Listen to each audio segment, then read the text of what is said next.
Welcome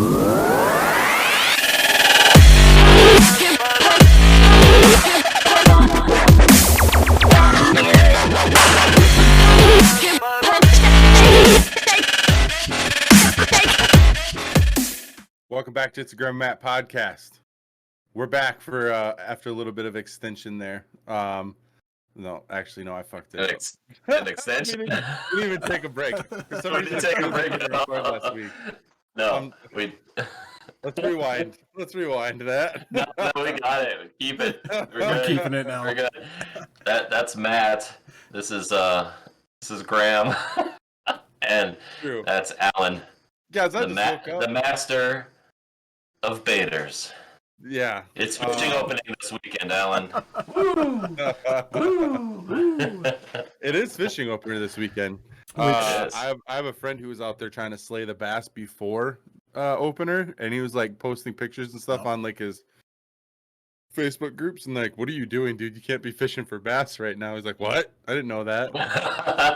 It's not. I thought it was the second weekend of May. That's what everyone's like. Well, I think he thought because he was strictly catch and release that it wouldn't be an issue, but it's 100% an issue. Which to some of our listeners that aren't from Minnesota, like we are, fishing opener is a pretty big deal.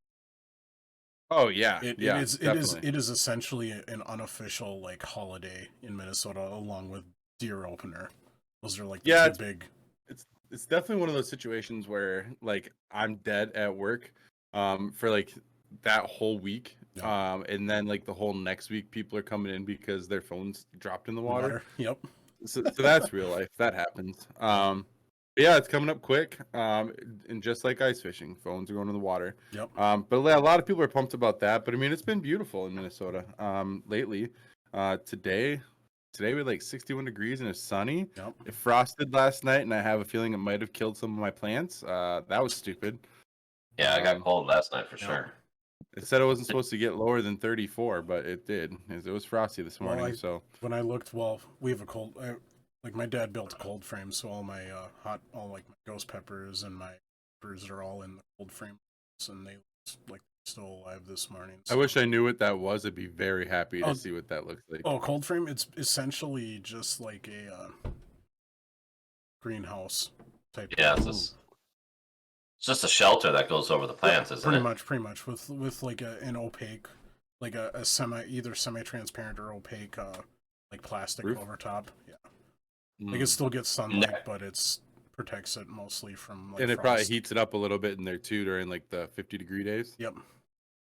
Yep, that would be nice. I should have just put a plastic bag over the top of them. They're little enough, or it would have been fine. Yeah, you can do. But you know what? Blankets too. We live and we learn. Yeah. We live and we learn. Episode 143, Growing with Alan. Exactly. We're gonna do plant stuff with Alan. I thought that I was the plant daddy, but apparently, this year is so much different than last year. Like last April, it was 70 degrees and 50 at night, and this year it's 50 degrees in the day in May and 32 apparently at night. So plant daddy's taking some hits this year, which is kind of sucky because like I made this big deal out of it because like you guys know, I do Twitch on the side kind of thing, and I did like an in real life stream about gardening, and I planted some plants, and basically I said, listen, if you donate, I will name a plant after you and give you updates.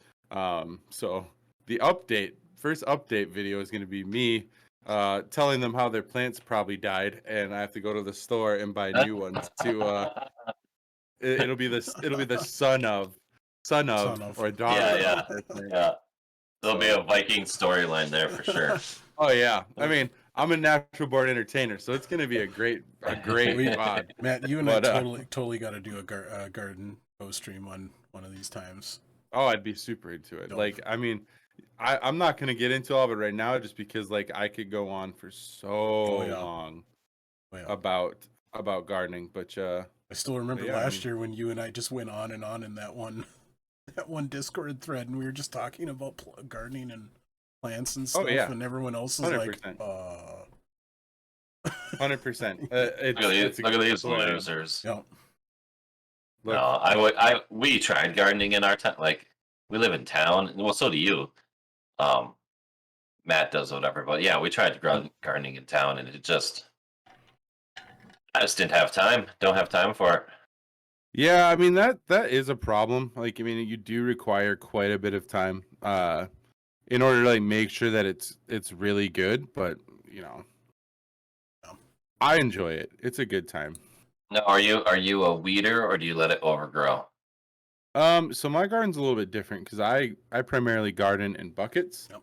So Okay. I don't have to worry about any weeds. Now on my back porch where I do some of my stuff there, I do have to weed it every once in a while because like little seedlings from the trees will fall into it and then like they will start to sprout and Yep. that can be problematic. But Actually, it was funny. apart from that, You know, speaking of like, since we're talking about gardening, like, so like the other day, one of my at work, not gonna go into specifics, but like one of my clients bought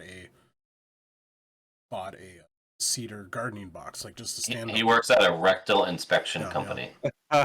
So like, and I was looking at it, and I was telling him, I was like, oh, that's pretty cool. I should look at getting one. Well, then like he calls me was it like Wednesday or Thursday last week? Wednesday.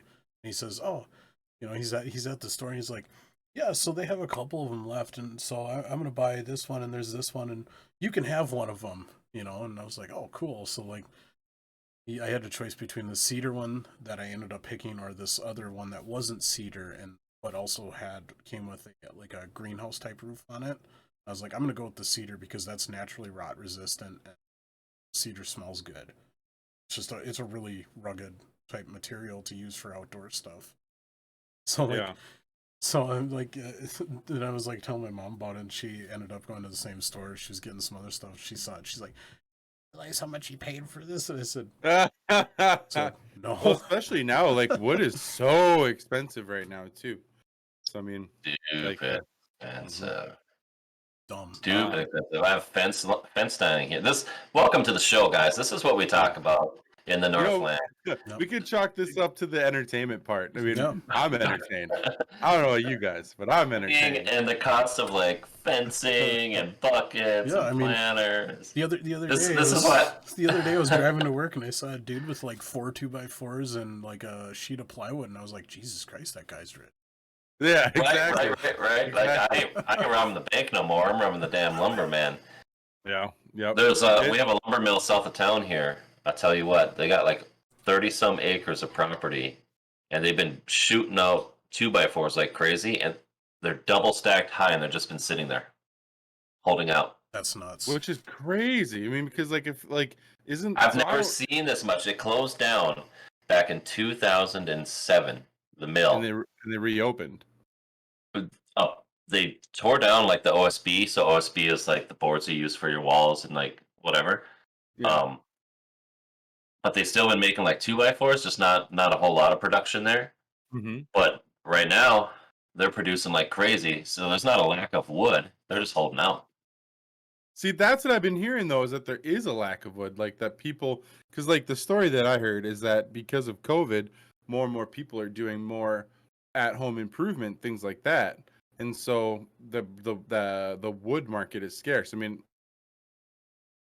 thing like that, I'm like, there's probably a ton of wood, but from what I'm hearing, there's no way. It's kind of scarce.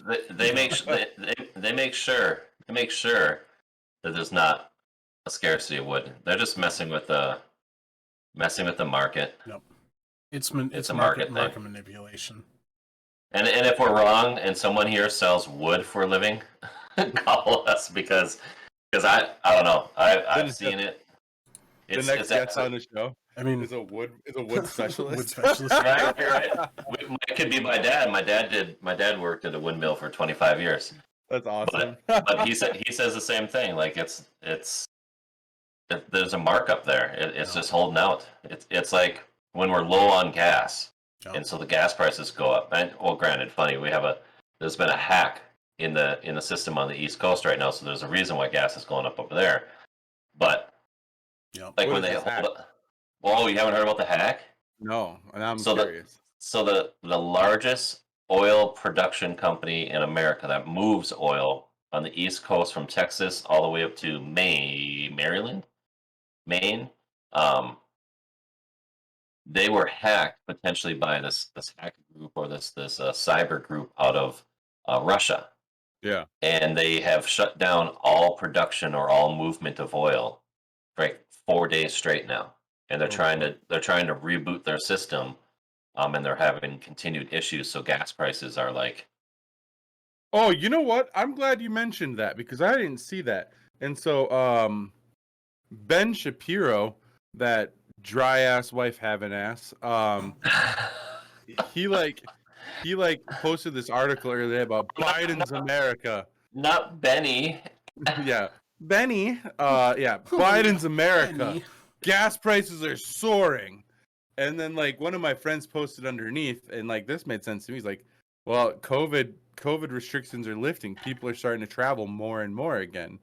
But no, it makes sense for that too. Like, I mean, with like cyber terrorism and stuff, like I mean, here's the thing. Like, we're in a position now where like countries don't attack each other outright. They're gonna attack things like their oil. But the nice thing is they don't have to go and bomb an oil distribution center anymore. They can just fucking hack the computers. Yeah. Well, and there's there's a mix with the whole oil thing too, because again, yes, COVID restrictions are going up and lifting, and people are traveling more and this and that. But at the same time, we don't have like a lack of oil reserve.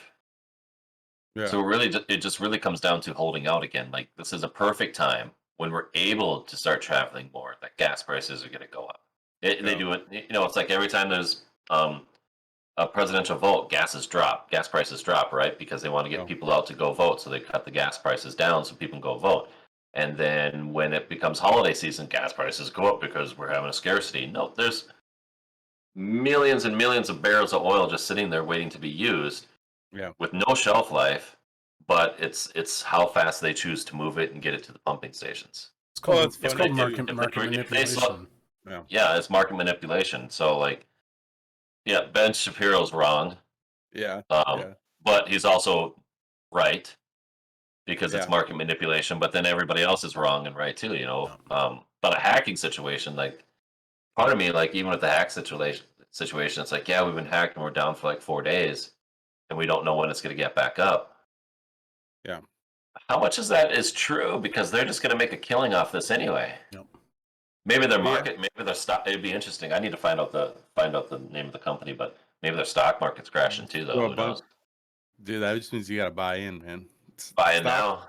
Diamond hands. Stocks crashing means it's time to buy. You buy diamond hands, right, Matt? We ain't paper hands. A lot of people have been saying like energy stocks are the ones to go for right now because like they are crashing, but they are going to shoot back up. Yep. You know, it's just funny to me though, because like you'd think like I remember when COVID first started and gas was like under $1 in some places. I remember paying like $1.25 for a gallon of gas during like the beginning parts of COVID. It's fucking fantastic. Yeah, they wanted more people to travel to spread the disease, right? Yeah, nobody. Well, yeah, I mean, the thing is, nobody was traveling, so like there was no demand for the gas, so they had to drop the price to sell it. Yep. But I tell you what, man, I wish that I would have put in $1,000 into like one of those gas banks. When is that like $1.25? Yep. It's like, honor it, bitch. Well, they'd have to too. I just watched a funny TikTok that was like something about like just I don't know, some stupid old song, whatever, to calling people like assholes or bitches or something like that. And it was people filling up like large water reservoirs with gas, or like having like 30 little red gas cans in the back of their truck, filling them up with gas when gas was cheap like that. Oh yeah. I mean, it's a smart thing to do. I mean, like even one of my buddies, like, I had a buddy who at work who was like very, very, like very concerned that shit was about to pop off. I still think he thinks that the shit is about to pop off. I mean, maybe he's right, but like he's always been like, look, man, I'm about to go and get a couple 5-gallon drums, or 25, 30-gallon drums or whatever, and I'm about to go and fill those suckers up with gas in case something happens. And because I think you're saying it because I've always talked about the fact that I want a Tesla. He's like, Tesla ain't gonna do nothing for you when shit pops off and there ain't no gas and there ain't no power. I'm like, shit ain't gonna pop off. And you know what's really stupid about the people that do that is gas does not gas has a shelf life, our modern gas, because of like all the additives and like the ethanol that we add into it. Yeah. It varnishes within like 6 months. So yeah, Ask my snowblower. Yeah, go ahead and buy a 50-gallon barrel of 87 octane with your 10% ethanol. What would you have to buy at that point? 90 Full octane? You go 91 or higher, because 91 doesn't have that's for like small engines, collector cars, sports cars, and doesn't have any ethanol in it. It lasts longer, but even that still has a shelf life. Like you have to add stabilizers into it, so like in order to extend its life. Yeah. I flex fuel the fuck out of my car, dude. Give me all that corn gas. I'm into it. Corn fed. Give me that corn gas, dude. I used to till it cost the same as gas. Well, now it's like 40 cents cheaper. So like, I mean, but the question is though, it's 40 cents cheaper, yes, but I'm also getting that 40 cent less like gas mileage as well. It feels like you're losing like 3-4%. Yeah, I mean, I can definitely tell the difference, like in terms of my gas mileage. But you know what? I feel better when I'm at the pump. A lot of people say that's a lot of people. I can hear my dad right now. Like that's not smart money spending. It's the same amount, and I'll be like, look, man, I feel better when I pump. It might be a bad decision, but you know what? I feel better. I feel better only putting in 30 as opposed to 45. Yeah, I'll take it. So like, I get it. It's not great financial decisions, but because it equals the same thing. But I feel better that day. So yeah, for sure. I don't care. I don't care. And I filled up the other day and it was $91, and I about pooped myself. In your truck? Yeah, it sucks. It sucks because they so one end of town it was $2.74 for gas. Yeah. The other end of the town where I needed to get the gas because I was going the opposite way was $2.89. Yeah, that's about 45 to fill up my Equinox, like when for regular gas. But the nice thing is like the Cenex here, every couple months they do $1 a gallon E85. Yep. Love those days.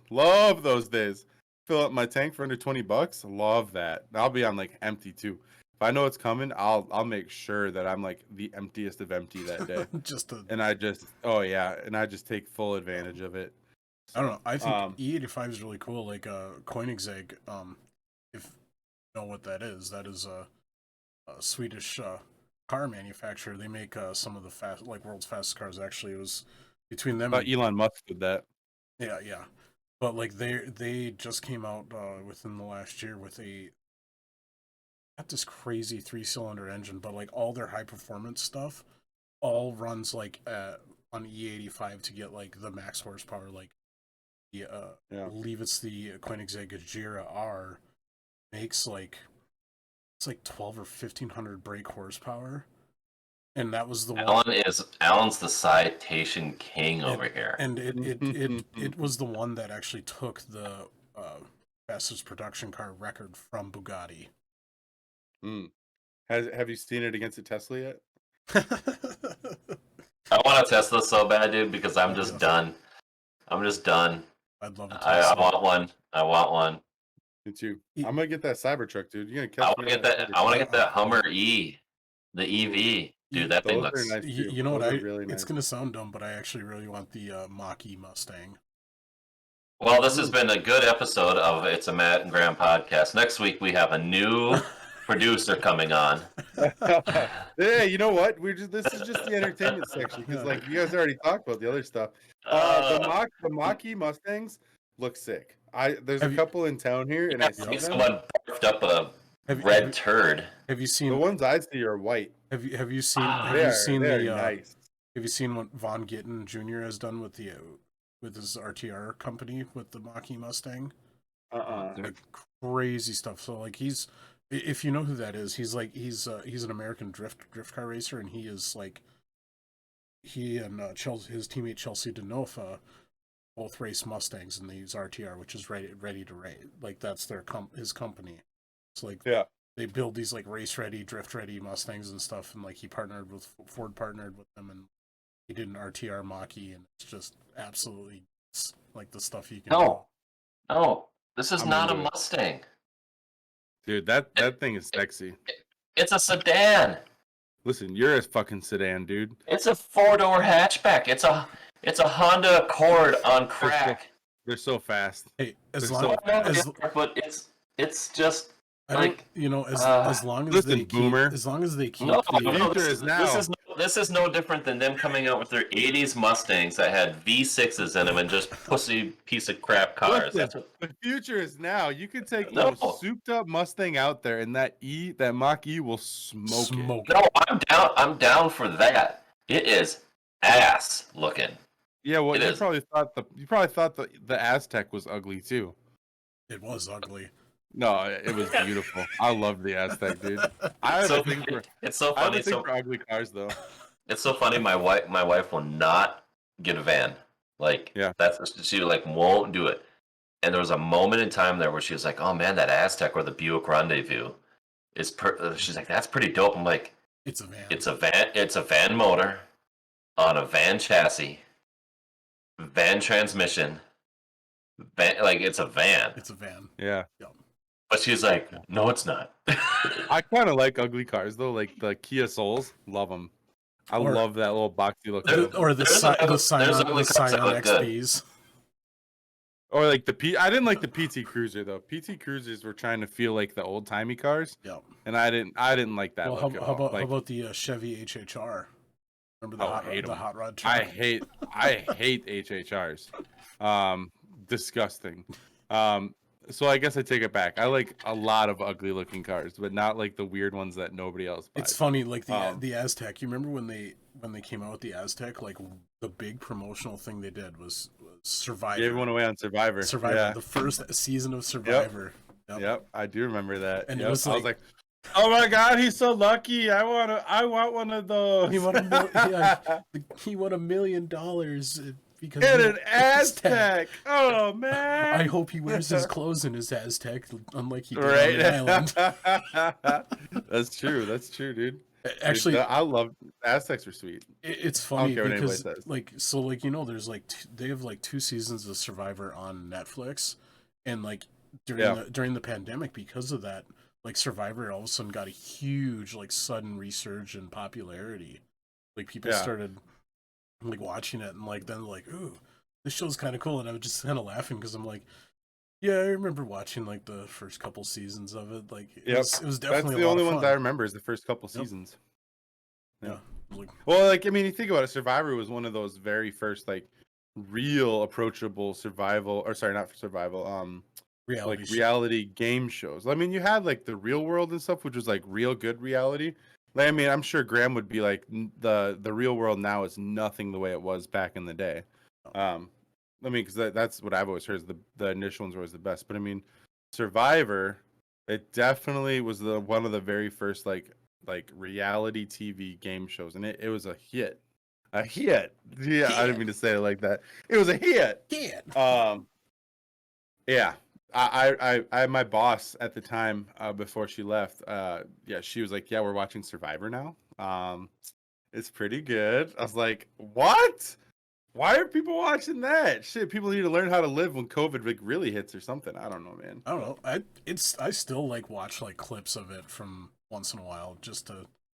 So like I remember watching, like I'll even go back and start watching some of the older seasons even though I've seen them, and I'm like, oh yeah, now I remember. It's still a fun. It's still, I think, a good fun show to watch. Like, Yeah, I as mean, far there's as- not enough diarrhea and stuff in there for me. Like, I mean, you know that like you know that they're like they gotta be giving him other stuff the whole time too. It's well, so like one of the weird things that I was reading about is like, so like, you know, like they kind of make it seem like, oh, they're all on their own, they have to. Well, no, there's like this huge massive production crew, and they've got medical personnel like right there, and like it's actually pretty interesting. It's a huge production. I target. Sorry, I got faded up there for a sec with the call. Yeah, we're still talking about Survivor. Like just Okay, I'm gonna go back to my call. Yeah. But it's kind of interesting, like just like the giant crew they have, like the medical personnel, and like all these rules and stuff. So like basically one of the weird things is like, so like when you get voted off, like they basically put you up in like this hotel, this exotic locale for like the remainder of the 30-day shoot or 40 days. I can't remember which one it is now. I think it's 30. Yeah. And so like that way, like you don't, you don't like go and spoil it, and then you're under an NDA or whatever until like it starts, until it starts releasing.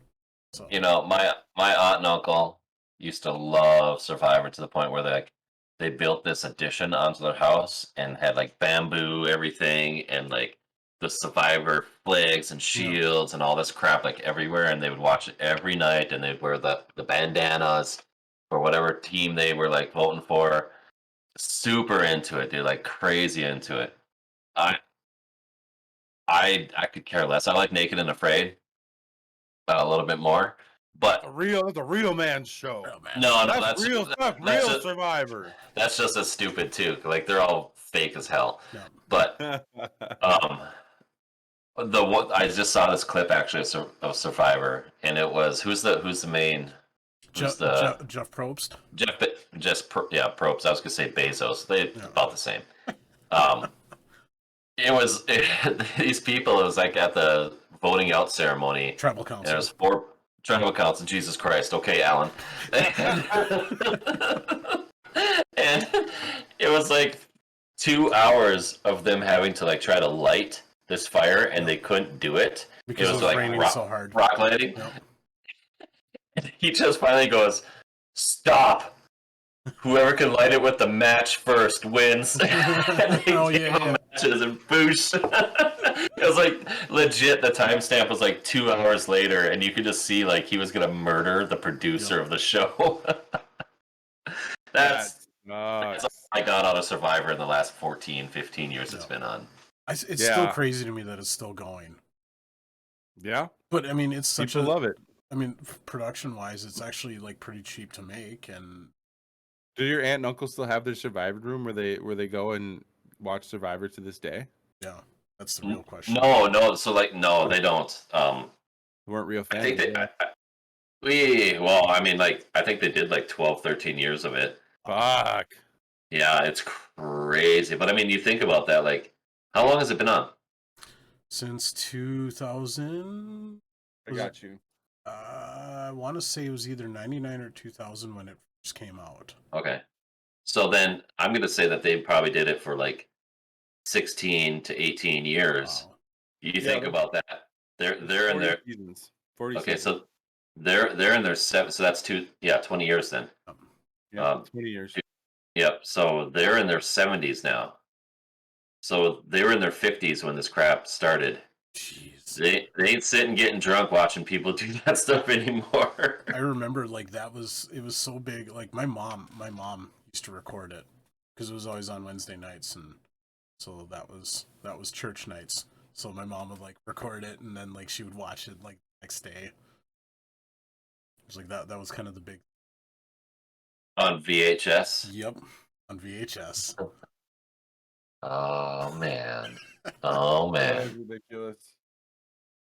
Man. Survivor Borneo. Season 1. That was the best season. Nothing will top. Speaking of season 1s, MTV The Real World is having season 1 come back.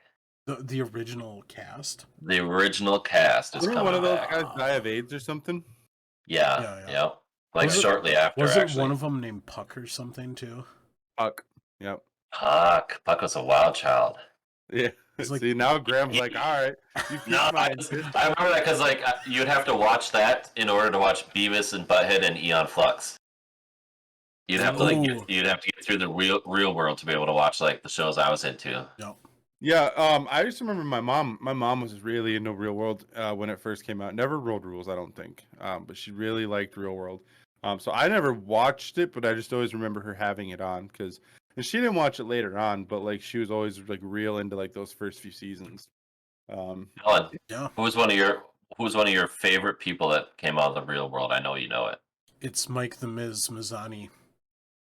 Without a stutter. The Miz. The Miz.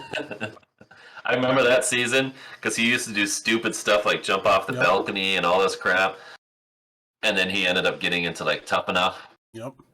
I was just going to ask, was he on that WWE show? Yeah.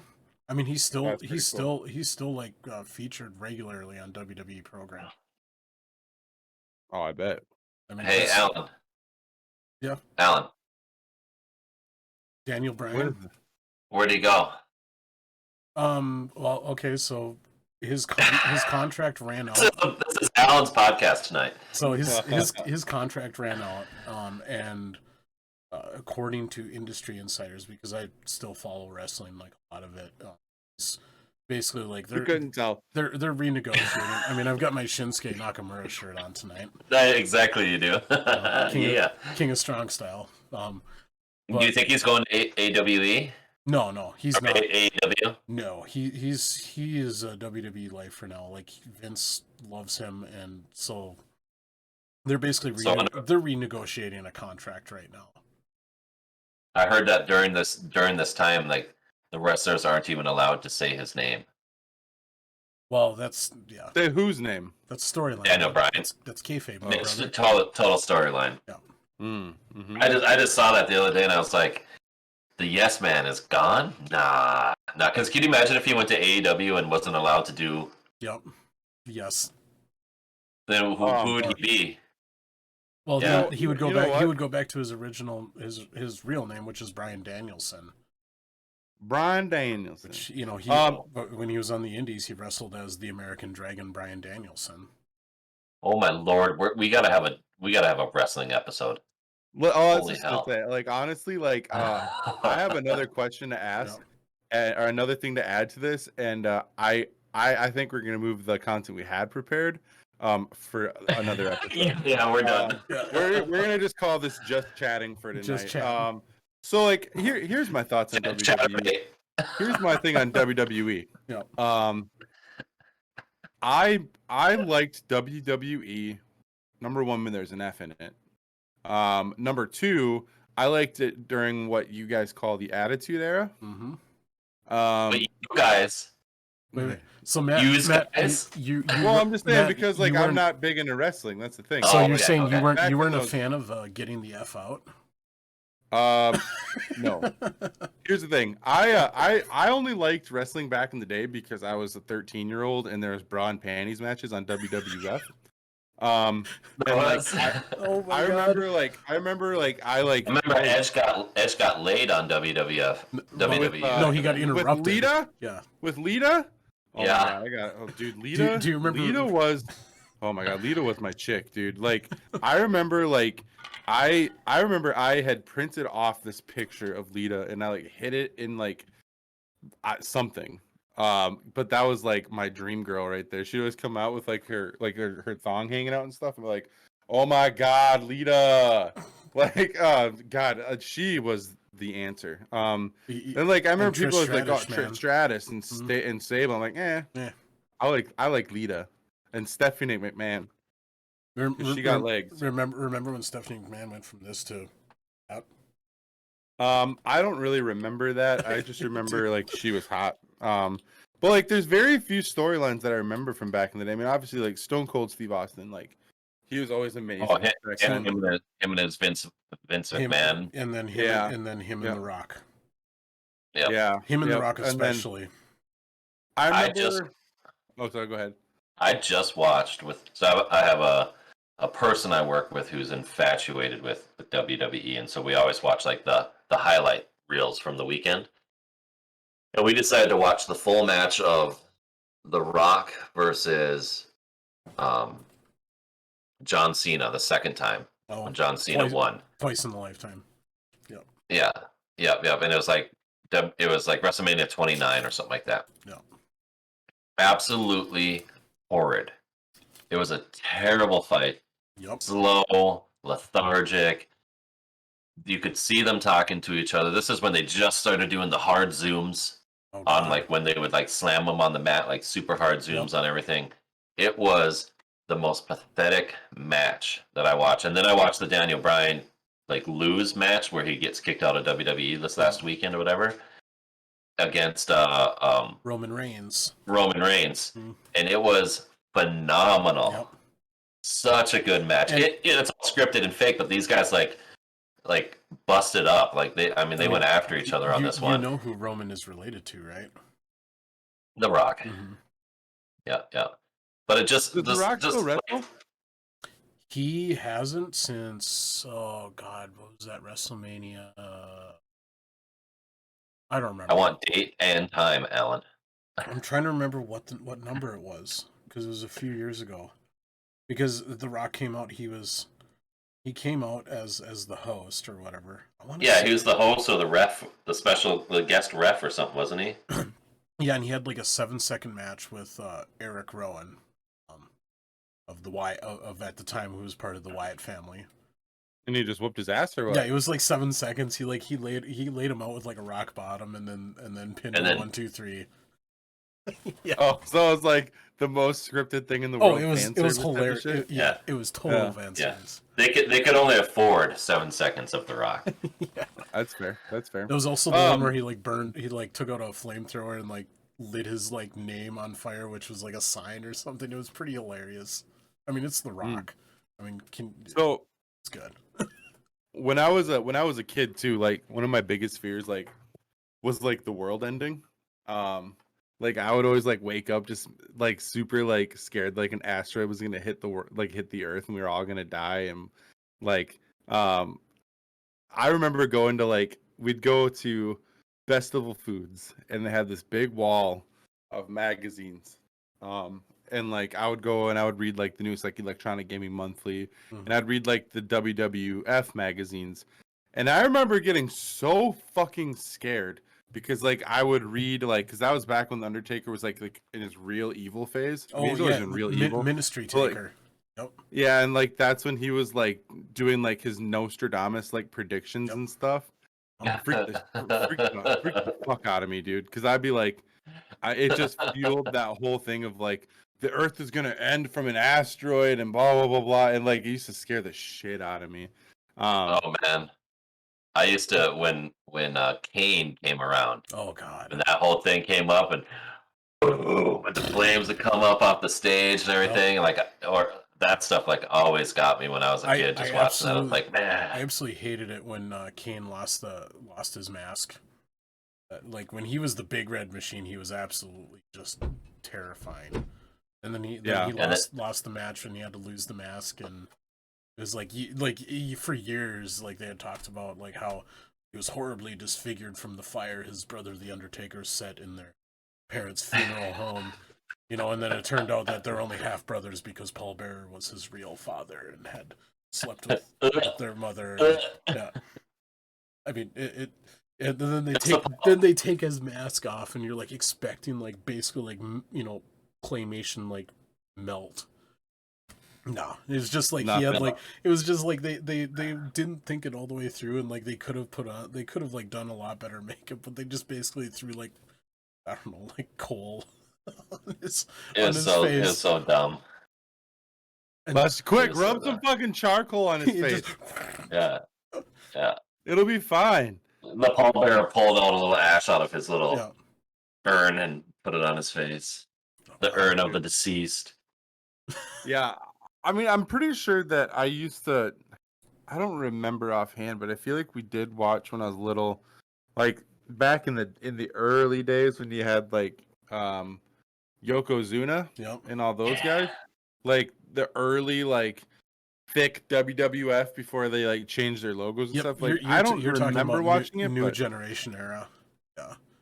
Yeah, like early '90s type of shit. That was when Undertaker was like just starting. You still had like your Ric Flairs and Hulk Hogan's and stuff. Yep, that was like the was the Hulk Hogan in there at that point, or was Hulk Hogan? No, he was there. Yeah. He was there until I want to say it was '93 or '94. Yeah, because I just know it was pre WCW. Well, not pre Hulk Hogan. Yep. Yeah, because basically what ended up happening there was Hulk Hogan thought he could go and have this huge Hollywood career, which he got signed to the WWF because of his role in Rocky III. Yeah. That's a whole nother fun topic, fun story.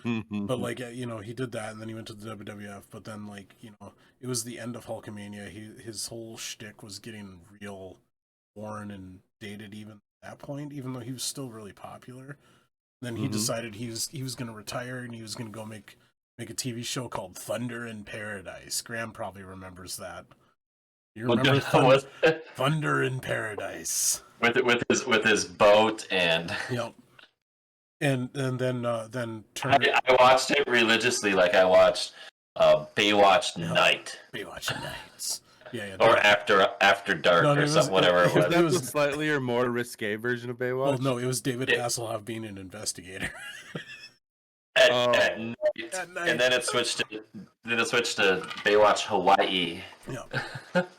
But like basically, Was that the UPN? That was the UPN channel, wasn't it? I think so. Well, Yeah. now you're really aging yourself saying UPN. But basically, what ended up happening is then like Ted Turner, billionaire Ted, he started he bought World Class Championship Wrestling, which was WCCW.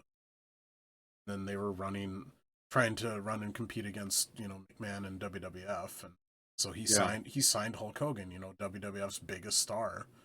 And, Hollywood Hogan. well, it was a couple years because do you remember the awful Dungeon of Doom? No, I never watched Oh my WCW. I was like, I didn't get that channel. I'll see if I can find that video and like insert it right here. It's not hot.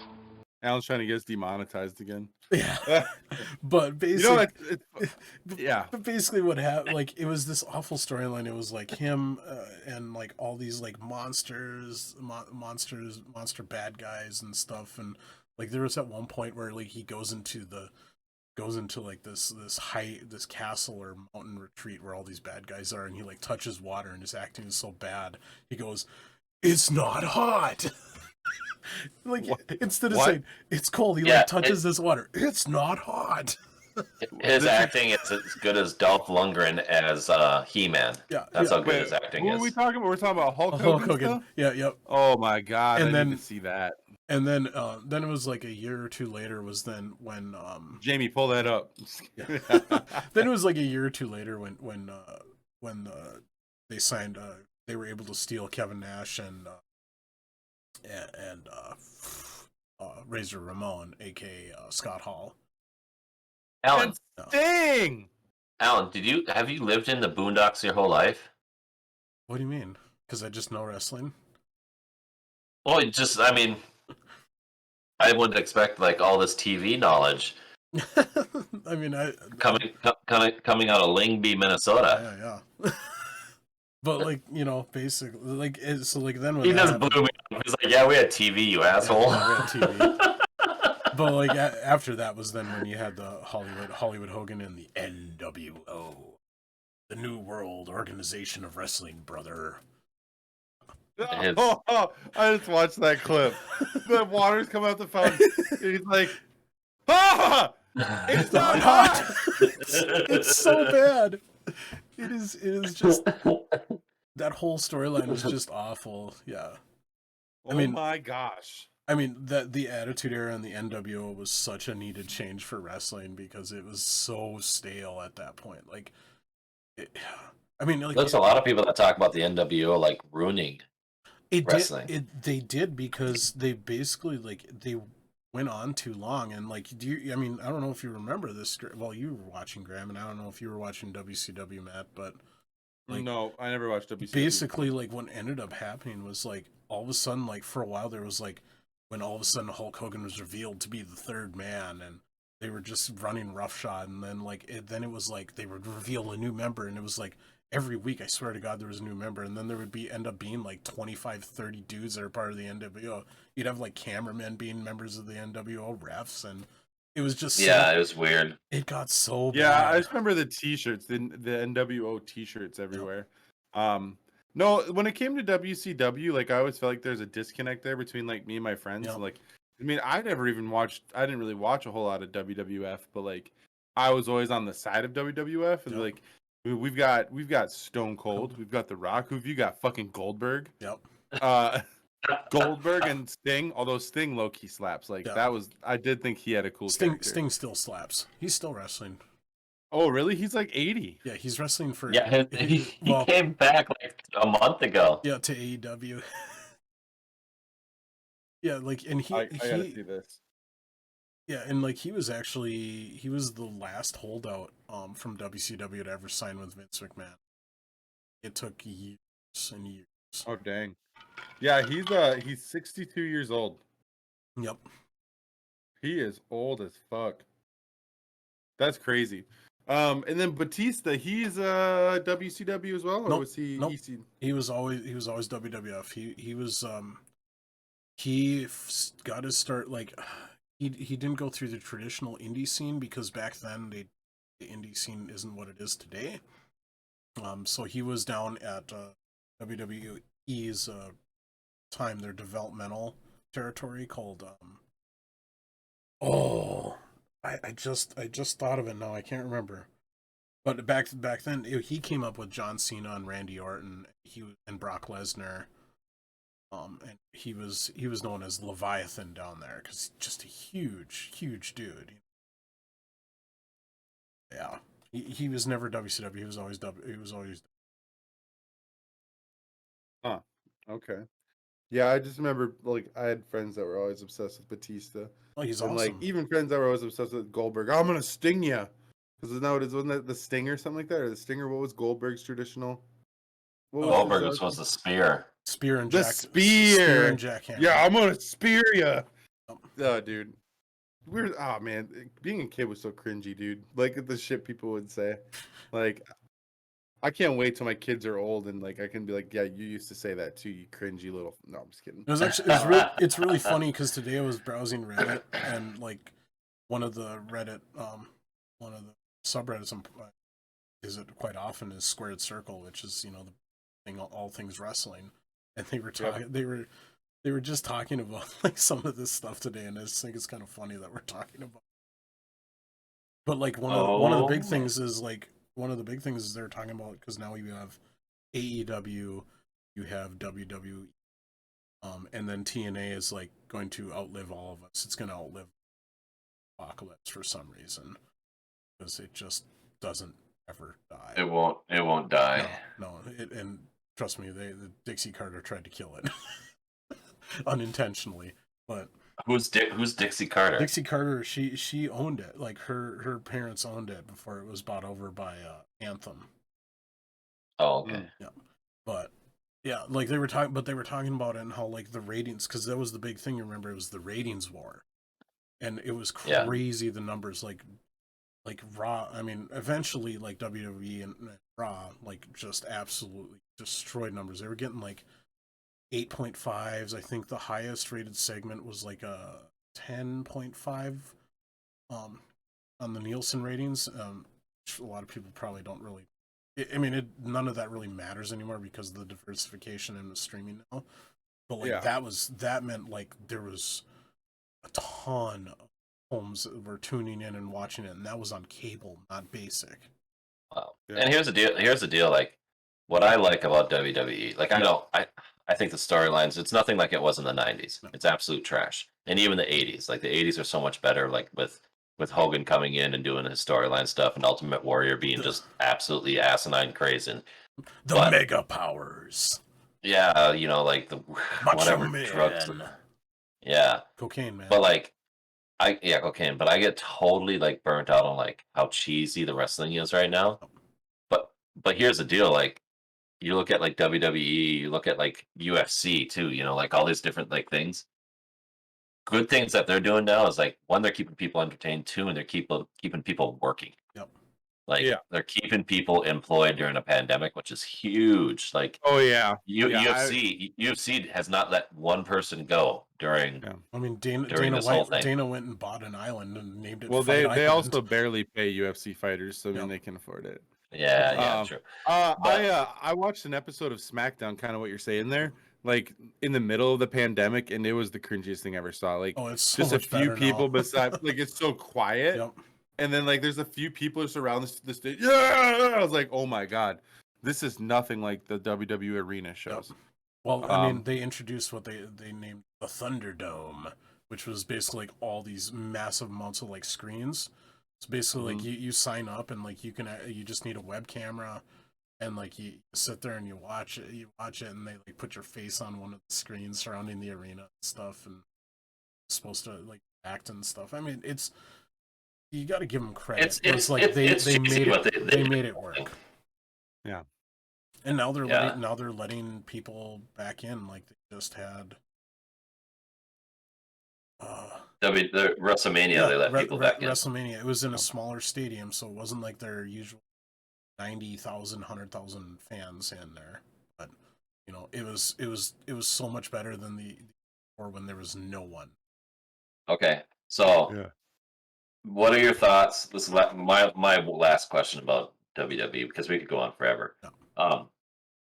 What are your thoughts, Matt, about WWE being announced and discussed on SportsCenter? Is it viable enough to be talked on SportsCenter? Don't piss Alan off. Oh, here's the thing. Like, if the fights. Okay, so here's what I will say. I think it comes in the context of it. So, like, if they're on SportsCenter and they're talking about, oh, fucking whoever's wrestling now pull off an amazing win against this person, I'd be like, no.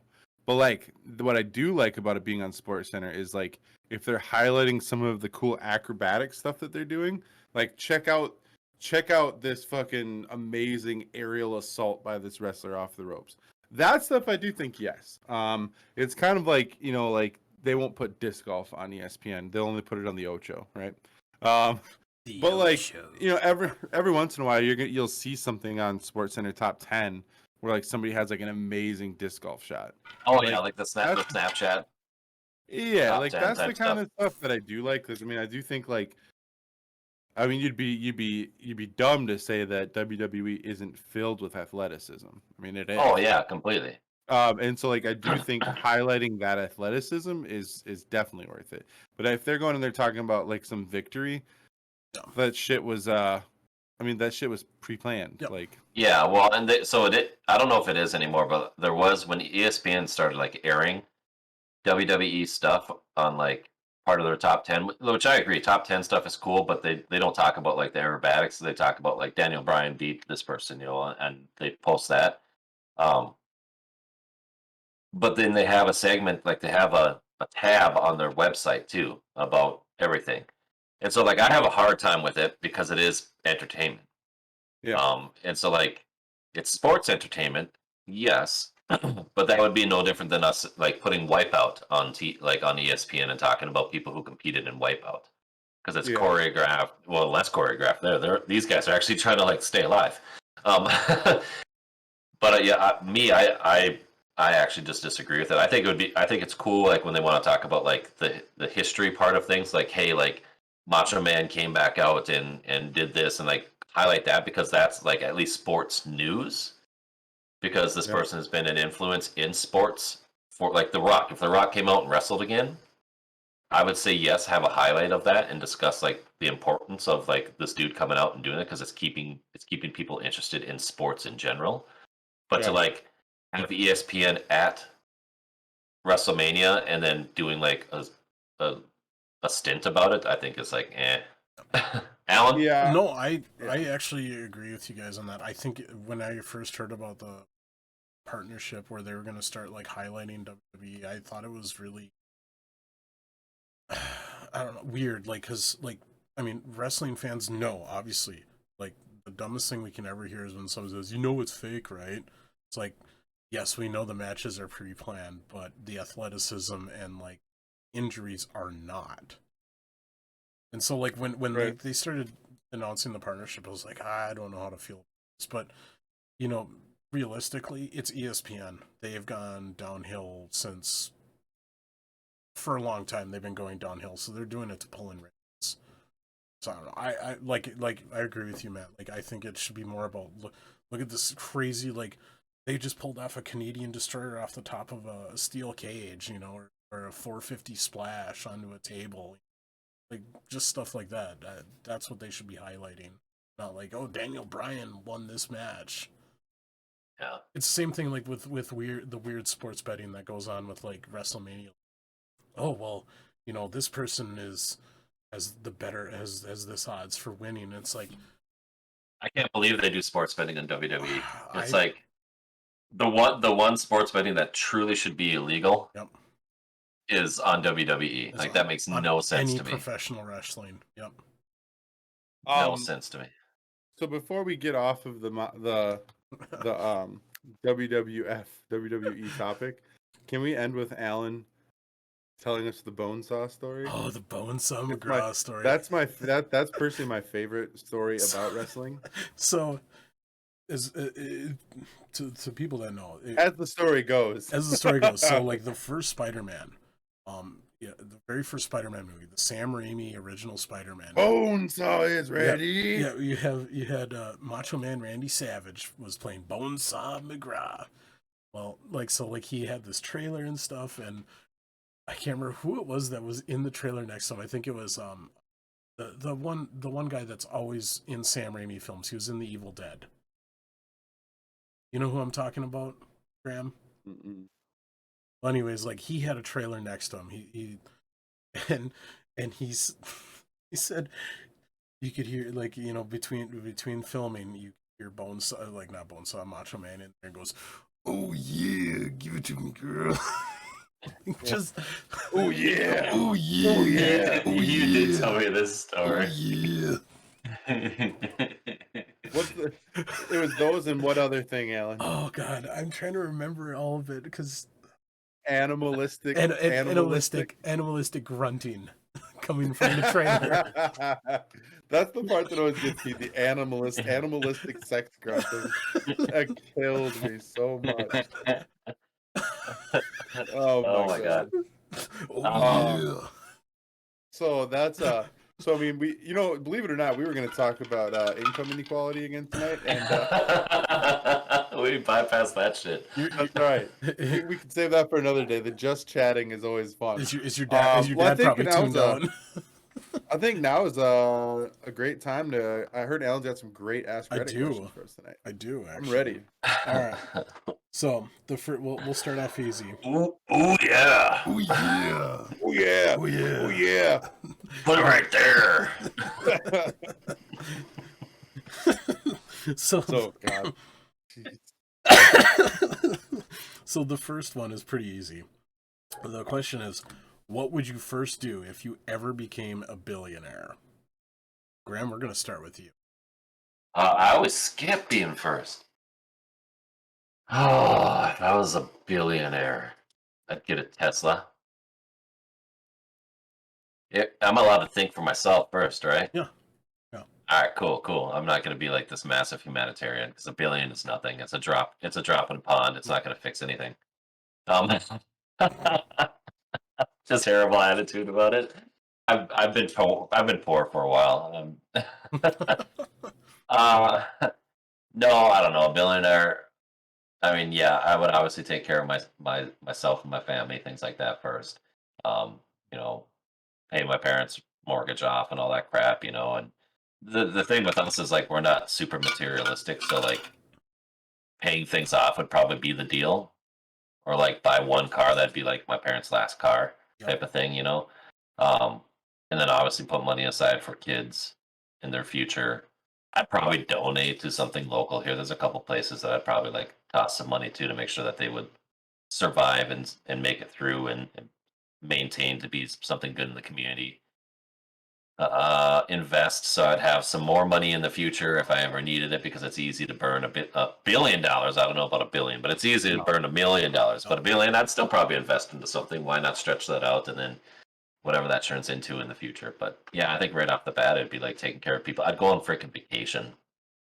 I want to go to Dubai super bad. Yeah. And I want to go to Japan. And I think like Oh, I mean, yeah. God. Oh yeah. Yeah.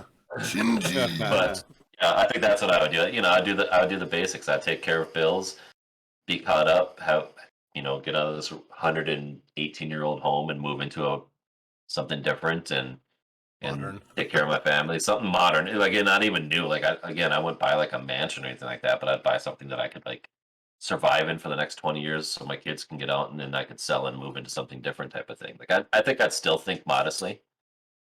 Just because I don't want money. Like I don't want to ever be like rich. So like I think that would like keep me level headed. Matt, how about you? I mean, yeah, for sure. I'd buy a Tesla right away. 100%. Like that's to me, that's like you made it. You got a Tesla. I would, I would take, um, I would take my sisters and my mom and dad, and Alicia's sister and brother and her mom, and I would buy them all the car. Like I would tell them, "What's your dream car? Let's go buy it." Um, the first day, like I'd be like, I would fly coach. No, I'd fly first class because I'd finally be able to afford it. And I'd say, hey, guess what? We're going car shopping. I want $1 billion. What's your dream car? We're going to get it. We'll buy the plane ticket if we need to. Let's go get it. And then what I would probably do. I mean, $1 billion is a lot, you know.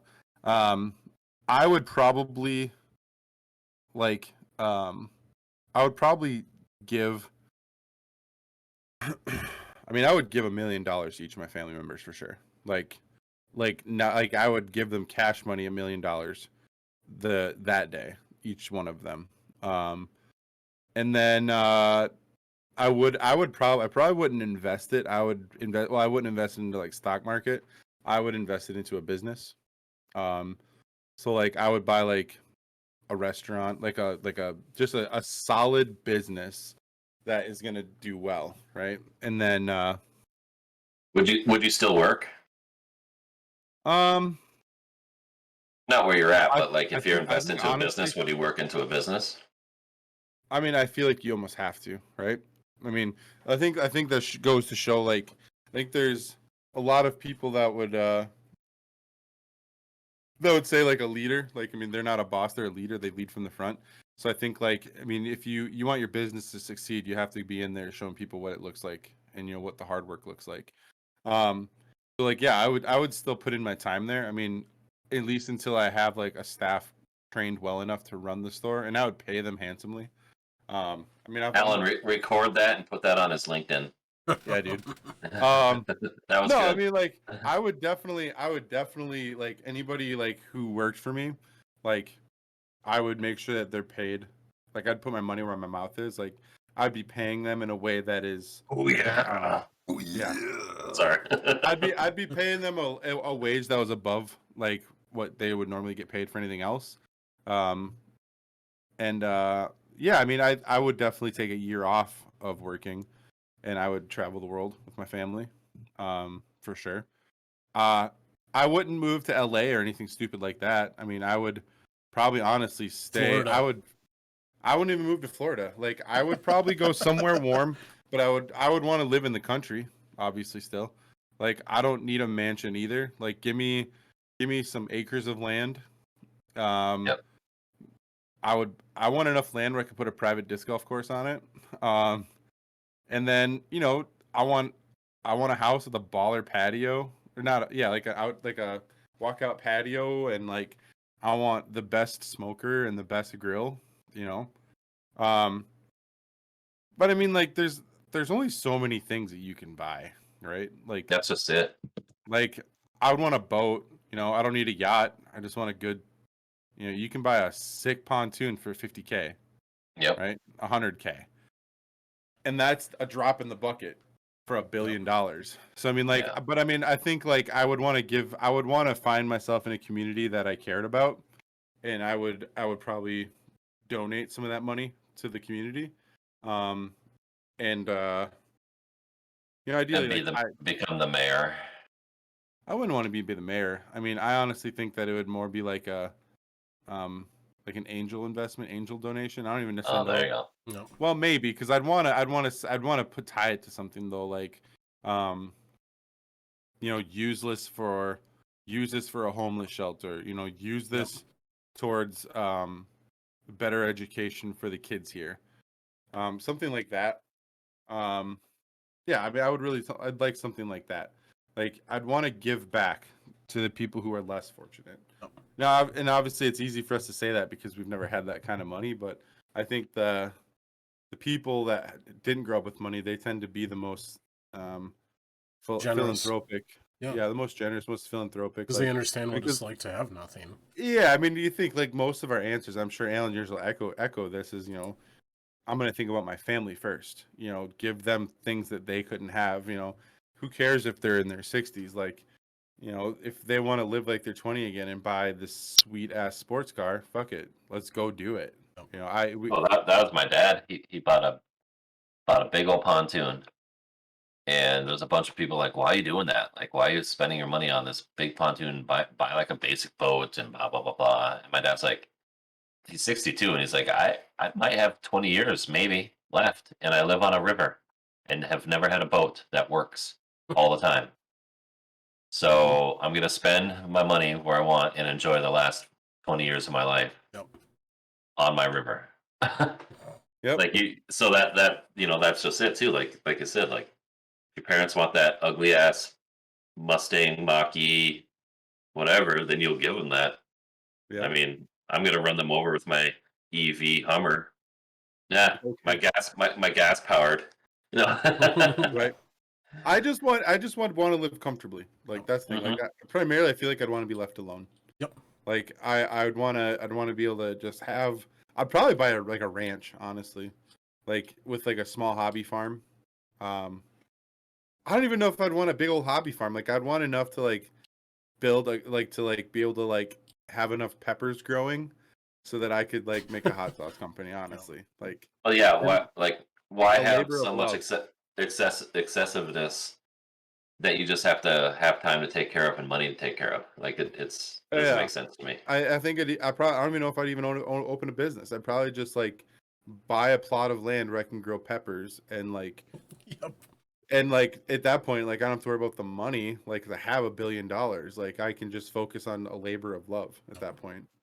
You know, and I'd have the resources to be able to say, hey, I need some people to come and taste this and get it, you know, get it stocked on shelves and try and be the number one hot sauce. And like I think the nice thing about that is like if I already have a good amount of income coming from that and I have $1 billion, you know, I would probably put a lot of that the proceeds of that into like a charity type of situation. So yeah, that's what I do. Yeah. Well, like you guys, I'd definitely buy a Tesla. Yeah, and a Cybertruck because I think it looks like a Warthog, and then I'd get it. Low key, I'd probably buy one of each of the Tesla models. I ain't gonna lie to you. But like That'd be my excess. I mean, other than that, like you know, like there's a few exotic cars that I really love. Like I'd love all the Koenigsegg's cars, so I would probably try to get one of those. But then I would pay off all of my debt like right away. Like that would be like the first thing, pay off my debt, any of my family's debt, build my parents a nice house or whatever. And then I would honestly go out and go find like a plot of land in the woods, just a nice large amount of acreage, build a really sweet modern log cabin with a good fast internet connection. And dude, I would just pay the ISP, put fiber directly to my house. Yeah, right I mean, now. I would probably. You make me think of something really quick. I don't mean to cut you off. no, yeah. Like I would, if I woke up tomorrow with like $1 billion, I would probably move back home to Anago, like within the month. I would quit my job. I would build a house big enough that like I had like a whole other section of it for my grandma. Yep. And I would basically hire her like, I mean, because she needs a little bit extra help, right? I would hire somebody to like give her that essential care and everything the way that she needs it, and in a way that she's okay with it. Because my grandma's a stubborn woman; she don't want nobody helping her. Like she's like, I'm fine. Like, I'm fine but with you. I would literally just make it so that like somebody was there. Like, I would want to say almost like a in-home help. Yep. But like the best of the best. Yep. I'd give $1 million to them. Here's the thing. Here's $1 million. Whatever she needs, you give to her. You give her the best thing you can get her. Yep. So, I mean, like one of the other things I would do then is like I would be able to like focus on video production, and so like be able to actually like have funds to like really just go hard at it. Like we were talking, like Jake and I were talking last week. Let let's be real. We'd all get divorced and go hide in some mountain city. No. No way. No Um, way. And No yeah, way, dude. like, and I would start a distillery because I love whiskey. So I would. That is a good idea. I would That is a want good to. idea. I would want to make my own whiskey and possibly craft beer or something. Yeah, I think the other missing piece there is like if I could create a business, like a labor of love, I would love it if like I could have the resources to tell all my friends, look, quit your jobs, come work move with- here with me, come work with me, not come work for me, come work with me. Let's do something great together. Well, I always tell the guys in our gaming. Are you club, talking about a community? a community? Yeah, Yeah. there it is. There it is. Graham got For it the in. win! For the win! Like I've always told the guys in our gaming clan. Yeah. Yes. Like, man, is that if I ever win the lottery, I'm totally building like a gaming clan clubhouse with just the fastest internet connection, bunch of rooms, computers, everything all set up so we could all like hang out, like fly them in. Alan buys the annual semi-annual plane ticket twice a year, so we Twice can a all year. get together for a weekend, for a week. And Just hang out. yeah, that'd be sick. Yep. That'd be sick. I would The say to pa- all my the friends, pants. say, hey, we're going to Vegas. Yep. We're going to Vegas this week. Here's $50K each. Go nuts. And then I would be at the penny slots. yep. Minimum bet on every single one. Just getting loaded off of casino liquor. Yep. That'd be me. I'd be there for a year. Yep. Mm-hmm. And obviously I would definitely invest a lot of it. And then and then yeah, find charities that are actually like I believe are like legitimately doing good and aren't just a scam, and like donate to them. 100%. I mean, shit, we could start our own funds, honestly. Yeah. I mean, Right. fuck giving it to another charity. We could just do it Just ourselves. start our own, yeah. What's the next one, Alan? All right, so Well, now that we know that we're nice guys. the next one is pretty entertaining. So you die and wake up in a Valhalla for Florida men. They give you the head seat at the table. What did you do to get there? Oh, fuck. So I'm gonna give that to you, Graham. No. I think that's a you, Alan. You gotta lead us off. Oh God, just You have to have an answer because you've had this question all day. There's just so many things you can do because I love reading Florida Man stories. Like I don't know. Like, I don't know if I could do anything as crazy as what's already been done with Florida Man.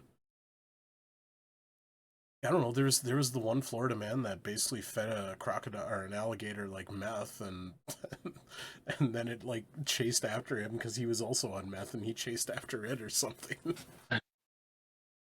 I'm having a hard time thinking of like something that crazy. Like Um, all Florida Man stories are basically like this guy was drunk or high on something. I think if it was me, I probably would get caught like basically creating like like taming and like raising like militant squirrels in my backyard by feeding them by like constantly like I would say what I'd be doing is I'd be like feeding them different drugs the whole time Daily and like doses of LSD. yeah, and like basically just like playing the Soviet Union national anthem, and when they do, they go to like city halls with like IEDs attached to their backs. Oh my God. Wow. Yeah, probably that's like the extreme Soviet, the extreme commie. Do I dare say dream? No, nightmare. Dream. That if I had to think Squirrel about- Led Army. If if we I weren't had to think about- demonetized by if I now, had to we think of- definitely If are. I had to think about the worst version of myself, it would be like drugging and training squirrels to carry explosives into government buildings for a communist takeover. That's the worst Your version. best bet would be to like train the old timer retiree communities Yep. into Oh, becoming those people because they have to go to government buildings all the time and like Yeah, but medical it's gotta- centers. But it's got to be something unrealistic. It's the worst version of myself. I And know, the most realistic version of myself. Oh man. So yeah. I would. Okay, I think I figured it out. I would start a criminal empire with all the retirees in Florida. I just gave you that. Yep. You stole. I did. Yeah. That was Shamelessly. Graham's. Shamelessly. I would Shameless. grow white hair and dye my beard black and drive around in a big black boat fighting imaginary bad guys. Okay. Oh wait, that's been done. Jeez, are you Thunder. Are you Don Johnson? Don Johnson? Yeah, Miami How come Vice. we did that? Thunder, whatever that show was that we were just talking about. Now I can't even remember it. Whatever. Something Thunder. Thunder in Paradise. That's what it is. Yeah. I'd pull a Thunder in Paradise. And I would defend Florida against your rabid squirrels. And the criminal elderly. Criminal elderly who are trying to just cash their diabetes checks. Diabetes. You guys want one more? We'll do one. Oh more. god, one more, Oh, okay. and then got a couple of. we're looking for one, Alan. One. What is your? Okay, so here it is. What is your I fucking hate that song? Matt, I'm gonna go with you. Chumbawamba. Oh man, what's a song that I hate that much? Anything Nickelback. No. The back songs are actually kind of good. I know, right? It's just you have to say it. Fuck.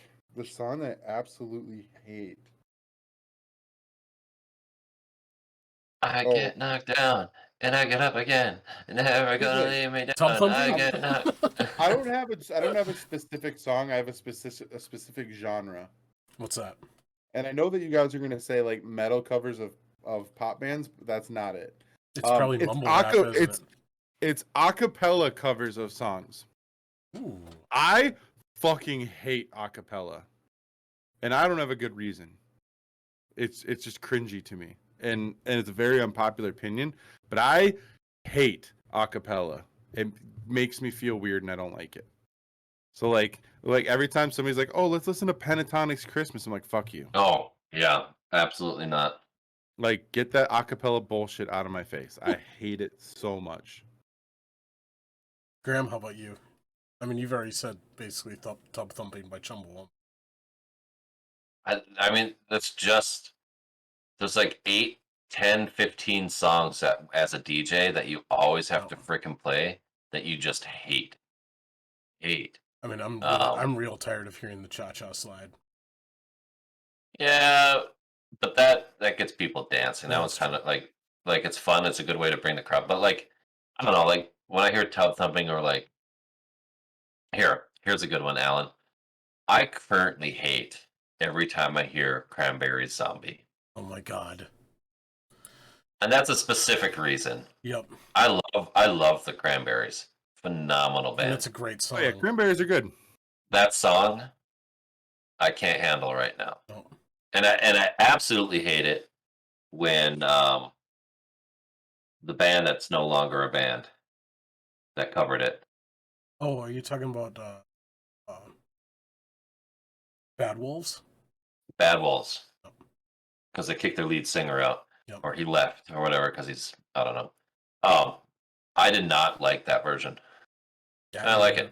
It absolutely annoyed me. I prefer the... Yeah, because it definitely got way overplayed very fast. Yep. So right now, my current would be that song.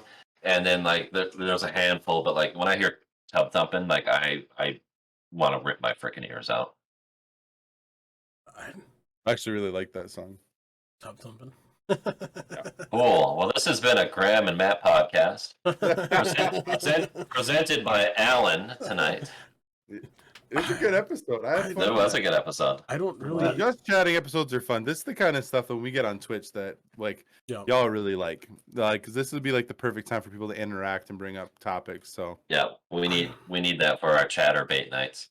I don't know, like any song that I hate that much. Like I just don't think Chatterbait.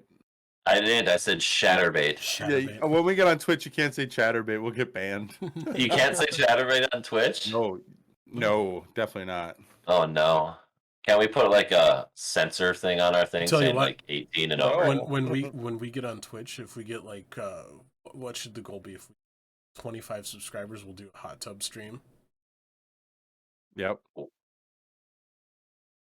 I'll do it for 5. Complete with swimsuit. Subathon OBS Ninja hot tub party. I'll show you guys my new tattoo. It's down in this region. I have a tattoo in that region. I'd be more than happy to show it off. I have a D on my thigh. I don't have it anywhere else, so he's got to put it on his thigh.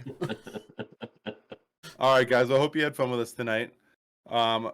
We'll be back next week with even more great, awesome stuff for you. We'll probably get deep since we didn't get deep tonight. Yeah.